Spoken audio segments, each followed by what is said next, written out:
Enfilant el carrer Ferran, arribem fins a la plaça de Sant Jaume i davant del Palau de la Generalitat hi ha l'Ajuntament de Barcelona. I a l'Ajuntament de Barcelona, d'una manera extraordinària, hi ha exposat el seguici festiu de la capital catalana. Els dies abans de la Festa de la Mercè s'exposa la imatgeria del seguici de Barcelona i, extraordinàriament, no és al Palau de la Virreina, sinó que s'està fent a l'Ajuntament, a l'edifici de l'Ajuntament. Com és això?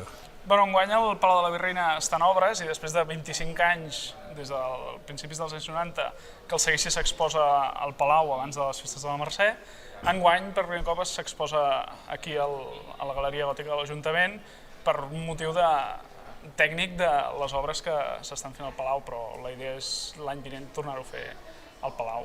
Aprofitem doncs aquest any extraordinari i ho feu un decorat diferent, que és l'Ajuntament. Hem dit la imatgeria, el seguici. Com explicaríem què és un seguici?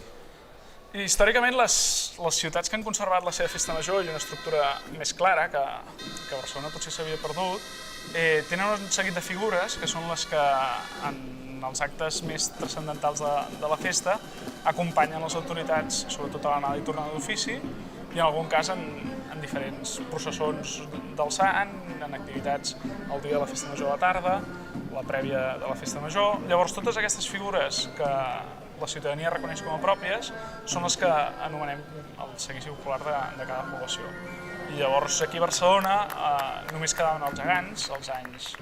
A principis del segle XX s'havia perdut tot el bestiari i només quedaven els gegants. Al llarg de tot el segle XX fins als anys 80 només tenim gegants a Barcelona, gegants i capgrossos, i és als anys 80 quan s'inicia la recuperació de la imatgeria festiva, en aquest cas del bestiari històric de la ciutat. Hi ha diferents investigacions a l'Arxiu de Santa Maria del Pi, a l'Arxiu Històric de la ciutat, per veure quines figures participaven històricament a les processons, i d'aquí sorgeix tot el seguici. Es comença recuperant, els gegants del Pi ja estaven recuperats de l'any 60, els gegants de la ciutat no s'havien perdut històricament, i el 88 surten ja la mulassa i el drac. El 89 recupera l'àliga, i hi ha una segona tongada després dels Jocs Olímpics, el 93, apareixen la víbria, el bou, el lleó, i una mica més tard, l'any següent, els cavallets cotoners i la tarasca. I a partir d'aquí és quan ja l'any 94 tenim un seguici estructurat que amb tot el bestiari històric, els gegants de la ciutat, amb els capgrossos macers i els gegants del Pi, que participa en els actes més transcendentals de les festes de la ciutat per Corpus, per Santa Eulàlia i per la Mercè. Diguem que una de les parts més importants són els gegants, hi ha 3 parelles de gegants històriques. Aquí tenim la primera, que són els de Santa Maria del Mar. Sí, els de Santa Maria del Mar s'afegeixen més tard, perquè es recuperen l'any 2002 arran de la iniciativa de la colla gegantera del Casc Antic, que és qui porta els gegants del Casc Antic allà al barri de Sant Pere, Santa Caterina i la Ribera, i els gegants de Santa Maria del Mar són d'allà. Llavors, amb negociacions amb la Basílica i treballant-ho amb la resta d'entitats del seguici, l'any 2002 es recuperen a partir d'imatges històriques dels gegants de Santa Maria del Mar. I qui són? Representen el rei Salomó i la reina de Saba, que és la imatge que Soler i Rovirosa els hi dona l'any 1880, que històricament havien anat d'altres maneres, però la que es conserva en fotografies de principis del segle XX i la potser més espectacular que es coneix dels gegants de Santa Maria del Mar és aquesta imatge. Molt bé. Tenim els gegants del Pi, també, que són els teus, veig que... Sí. Els gegants del Pi són molt coneguts, sobretot per la seva cançó, es canta arreu de Catalunya. Qui són els gegants del Pi? La història dels gegants del Pi comença l'any 1601, quan tenim la primera referència d'un gegant de la Basílica de Santa Maria del Pi. El 1624 apareix la geganta i el 1669 els gegantons, que és una parella de gegantons que normalment els acompanyen. I des de llavors les 4 figures s'han anat conservant, fins que a finals del segle XIX, són abandonats, perquè l'Església del Pi deixa d'interessar-li fer la processó i es fa d'una manera molt més petita, i no és fins al 1960 que es recuperen els 4 gegants del Pi. La parella gran, amb Mustafa i Llegenda, formen part del seguici popular, això des que es va crear l'any 93-94, i això són unes de les parelles més estimades, sobretot per la cançó, perquè al final són els gegants del Pi i els nens se'ls estimen.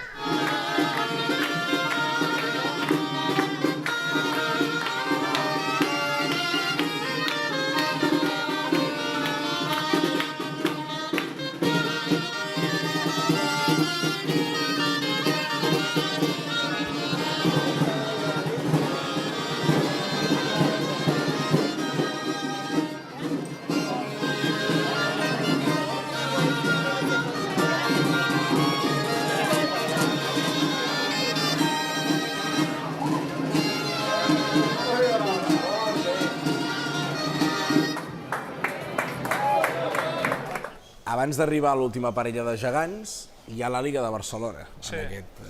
Què podríem dir de l'Àliga de Barcelona? Com la presentaríem? L'Àliga a Barcelona recupera arran de la iniciativa de l'Associació Festes de la Passa Nova l'any 89, a través de diferents transformacions. L'actual és de l'any 98, que és quan és cedida a l'Ajuntament de Barcelona i passa a ser un entrenador municipal com era antigament. Era la figura que acompanyava les autoritats, que de fet la primera referència... La cerimoniosa de totes, la més important, podríem dir, d'alguna manera? Sí. Quan a paper institucional i reconegut, sí.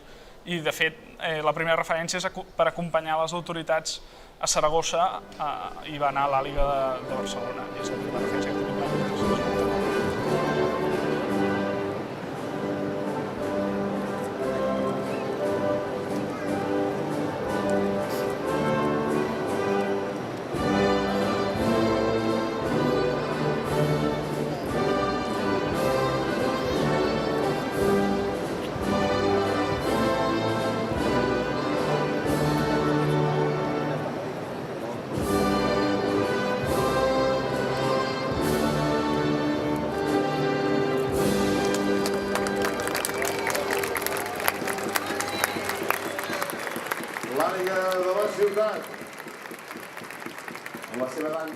I els gegants de la ciutat, que són els gegants de la ciutat de Barcelona. Qui són els gegants de la ciutat? La primera referència, de fet és la primera referència documentada que tenim de gegants a Europa, el 1424. Déu-n'hi-do, poca broma. Sí, per Corpus del 1424 és la primera referència d'un gegant de l'Ajuntament de Barcelona. Al llarg dels segles van evolucionant i finalment comencen a representar diferents reis, la reina Esther i Assuer, comtes de Barcelona, diferents personatges, i l'any 1930, l'any 1929, es fan les figures actuals, que aquest any precisament fa 90 anys que es van crear. Llavors les que veiem al carrer són unes rèpliques que es van fer l'any 92, i des dels anys 80, una mica amb allò la recuperació de la democràcia, se'ls treu el nom de Ferran Isabel, que és Ferrando Isabel, que és el que van dur durant la dictadura, i es converteixen en uns reis més nostrats, com Jaume I i Violant d'Hongria.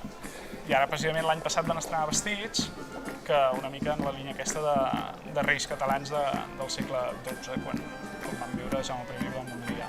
Són les figures més institucionals juntament amb l'Àliga, en el sentit que fan el seu ball protocolari en els moments més destacats de la festa major, són les que obren el seguici i tenen diferents punts i moments especials on són els protagonistes.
davant dels gegants de la ciutat, cotonines, cavallets cotoners, hi ha molts noms, quin seria el nom més exacte?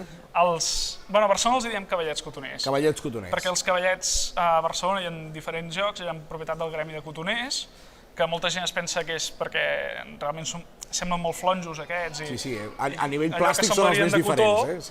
Però bueno, és perquè eren del gremi de cotoners, dels cotoners, i llavors sortien, de fet representaven una batalla entre turcs i cristians i es van acabar perdent com la resta d'elements. L'any 94 es recuperen i de fet les figures són del 1930, que l'Esbar Català-Dansaires tenia uns cavallets antics que l'any 94 els converteix en els cavallets cotoners oficials de la ciutat, i tot i que els que surten actualment són una rèplica que es va estrenar ara recentment. A part de gegants i àliga, hi ha més imatgeria. Comencem per la tarasca. Sí, la tarasca, les notícies de tarasques a Barcelona realment no les tenim com a cucafera, sinó que es confonia la mulassa, se l'anomenava d'una manera castellana com a tarasca. Perquè tarasca és com un nom que vol dir això, imatgeria, no? Una peça de bestiari és una tarasca. Bèstia, sobretot en el castellà, bèstia, animal. Llavors, a Barcelona la mulassa se l'havia anomenat tarasca i quan l'Associació de Geganters de la Barceloneta decideix incorporar una figura en el bestiari històric, l'any 94 es decideix que sigui una tarasca en forma de cucafera, que de fet és una de les figures més estimades del seguici perquè llença aigua, caramels, treu fum pel nas, mossega, no? Gairebé. Es patega la boca. És de fet la bèstia que més pesa, es porta amb rodes i pesa uns 200 quilos per tota l'estructura que porta dins per poder fer tot això. Al seu costat el drac. Sí. El drac que porta és l'escut de Santa Eulàlia, patrona de Barcelona? Sí, perquè el drac, de fet el drac de Barcelona es va fer als anys 80 i va desaparèixer al cap d'un temps, i el drac del seguici popular és el drac de Ciutat Vella, que és una mica un drac així tradicional que manté aquesta idea d'aquesta estructura de totes les figures del bestiari, que una mica es concebeixen com un conjunt, que totes tinguin unes mides i unes formes semblants. Els constructors de totes elles són o el barceloní Xavier Jansana o el solsoní Manel Casserres, que ja els hi donen aquest caire més tradicional i homogeni. Un tall clàssic, Sí, llavors el drac, és el drac que li diem el drac de Ciutat Vella, és el que forma part del seguici popular, en el seu moment es va recuperar l'any 88 i des de llavors participa en el seguici popular. La víbria i el bou. Sí. Què podem dir de la víbria i el bou? La víbria és la més malvada de tot el bestiari, en la simbologia de les festes tradicionals. Se li veu a la cara, Sí, i més malintencionada. Més i tot que el drac, que és el més fort, però la víbria és aquella idea medieval d'una dona és molt més malvada que un home, en el sentit... Això és molt políticament incorrecte, ara, Però en el sentit de malícia, de traïdoria. La víbria, de fet, representa... Una malícia més astuta. Aquesta sí, i no tan forta com el drac, sinó més astuta.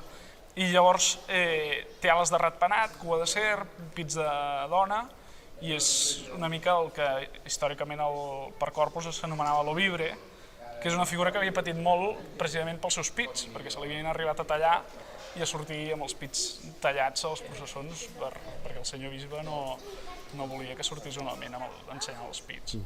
I el bou? El bou, en aquest cas, és l'únic que té nom propi, es diu Bonifaci, perquè té aquesta cara de bon jan i simpàtic. Que contrasta amb la víbria al costat, a més. Sí, precisament. Això també es va recuperar, en aquest cas, pels geganters del Raval, i se l'anomena el senyor del barri de Sant Just perquè tenen molta estima aquí amb la plaça de Sant Just i Pastor que tenim aquí darrere. Llavors el bou era propietat del gremi de carnissers, que el tenien com a insígnia, i també històricament va patir molt. A finals del segle XIX les figures van tenir una decadència i al bou se li van arribar a tallar les banyes i se'l confonia a vegades amb la mulassa, se l'anomenava mojigato, i en algunes ocasions a les processons se l'havia confós amb la mulassa. Estem amb les dues últimes peces que hi ha aquí exposades, són la mulassa i el lleó, i totes dues pertanyen a, diguéssim, al Pi, el que serien els gegants del Pi o la parròquia de Santa Maria del Pi. Sí, la mulassa, de fet, històricament pertanyia al gremi de paraires, que tenien capella a la Basílica de Santa Maria del Pi. La primera referència és del 1568, l'any passat va fer 450 anys, i Llavors, vinculada a la parròquia del Pi, quan es va començar a recuperar el bestiari, es va pensar que quan es recuperava la mulassa havia d'anar també vinculada a la parròquia del Pi, per això la mulassa la porten els geganters del Pi. Bueno, com a curiositat, la mulassa treu foc, que és una de les poques de Catalunya que encara... Algun dia sí, algun dia no, no? Sí, històricament havia tret foc juntament amb el bou, anaven davant de les processons obrint pas, i avui en dia continua tenint aquesta funció de treure foc. Normalment ho fa només en correfocs, però ja és això. I el lleó? El lleó, tot i ser posat solemne i seriós, es diu que era el més divertit del bestiari, perquè de fet pertanyia al gremi de blanquers i hi havia un senyor que era el pare del lleó, que anava barbut i panxut, anava passejant davant del lleó, els portadors anaven amb unes màscares de lleó i se'ls coneixia com els lleoners, i la gent llançava monedes a la boca del lleó i dins seu hi sonava una campana, que encara avui aquesta tradició es conserva, i el lleó té una campana dins seu que si es llença una moneda sona. I el lleó també té aquest paper més institucional en el sentit que porta corona, que és també una mica més solemne i en alguns moments acompanya l'àliga en alguns actes especials, és també una figura més solemne. Per acabar, notem alguna absència aquí? Alguna absència obligada o...? Bueno, ara justament aquest any, per aquest motiu de les obres i de portar aquí les figures, els capgrossos macers no estan exposats. Acompanyen normalment els gegants i l'àliga, oi?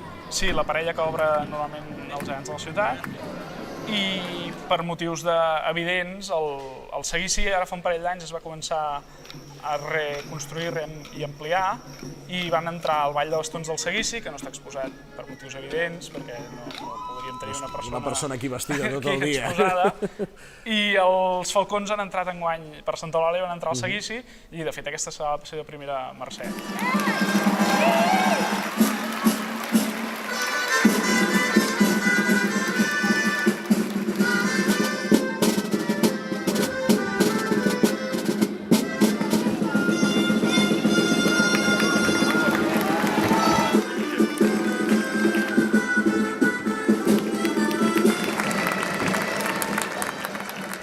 Tenim el Ball de Bastons del Seguici i els Falcons de Barcelona, que faltarien, però bueno, és qüestió d'estudiar com se'ls pot encaixar. O qüestió de venir per la Mercè a Barcelona, no?, a veure'ls. Sí, el dia de la Mercè o el dia del toc d'inici es poden veure els Falcons i el Ball de Bastons. No hi ha millor manera d'acabar que comprovar que si li llences una moneda a la boca al lleó són una campana. Aquestes monedes qui se les queda? Bueno, van per la colla, però tampoc és que hi hagi gaire negoci. Doncs vinga, va, perquè passin una bona mercè i es puguin pagar un berenar. Anem a llançar una moneda. Va, tu primer. Sí? Sí. Sí que sona, sí. Doncs ja ho sabeu, per la Mercè, quan passi el lleó, una moneda per la gent del Pi.